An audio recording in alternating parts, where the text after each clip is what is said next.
Leviticus chapter 26 verse 21, it says, if you keep rebelling against me, kung kayo daw talaga, or mga tao, kung tayo daw talaga ay patuloy na magiging rebelde sa harap ng Panginoon, I will punish you 7 times worse. Grabe, 7 times worse. Makapitong ibayo at worse pa. Mas matindi pa. 7 times worse, just as your sins deserve. Imagine 7 times. You know? Ayan, ang multiplication ng Diyos. Ganyan siya. Nakakatuwa at 7 times siyang magpala, pero 7 times din siya magpalo. Multiplication din ang pagpapalo ng Diyos. No? So, ganun na ang principle ng Diyos pagdating sa mathematical principle. And God's mathematical principle is multiplicative or nagmumultiply whether it is be blessing or chastisement or yung pagpapalo. No? Choose which you want multiplied in your life. Pumili tayo kung anong gustong i-multiply sa atin ng Panginoon. Mga kapatid, sa mga oras na ito, ano ba ang nais ninyong i-multiply sa inyo ng Diyos? Yan ang mga mga tao rin na kung saan may puso din talaga sa paglilingkod sa Panginoon. And meron kaming sama ng maestros. Ito yung damit. Makita ko sa inyo ito. Ayan. Maestros. In God we trust. Maestros means teacher. Ayan, teacher, maestros. Bakit ko pinakita ito?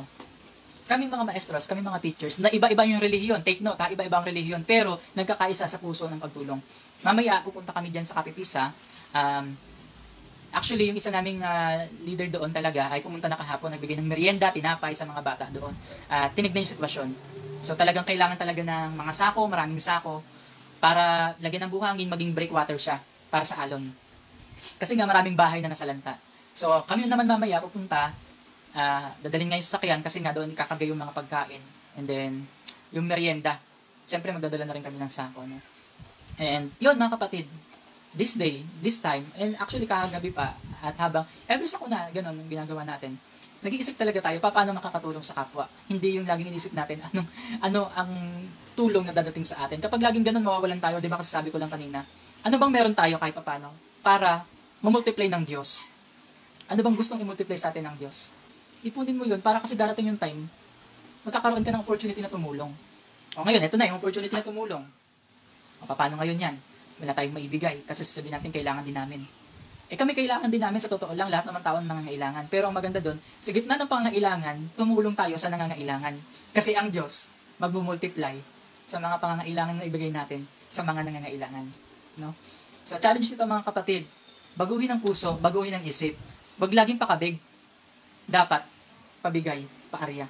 Isang paalala ito na in the midst of pandemic, in the midst of bagyo, anong gusto mong i-multiply ng Panginoon sa mga oras na ito?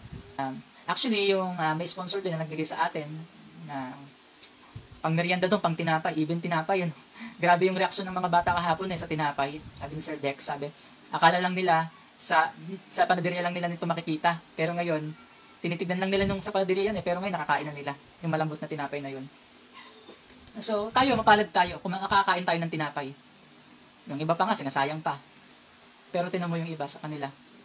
Napakaginto sa kanila, yung dinala doon.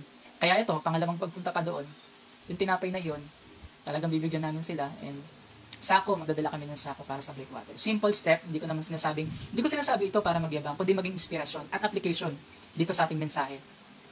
So, mga kapatid, ano bang meron tayo dyan? Wala kayong pinansyal, wala kayong pambiling tinapay, panalangin, oras,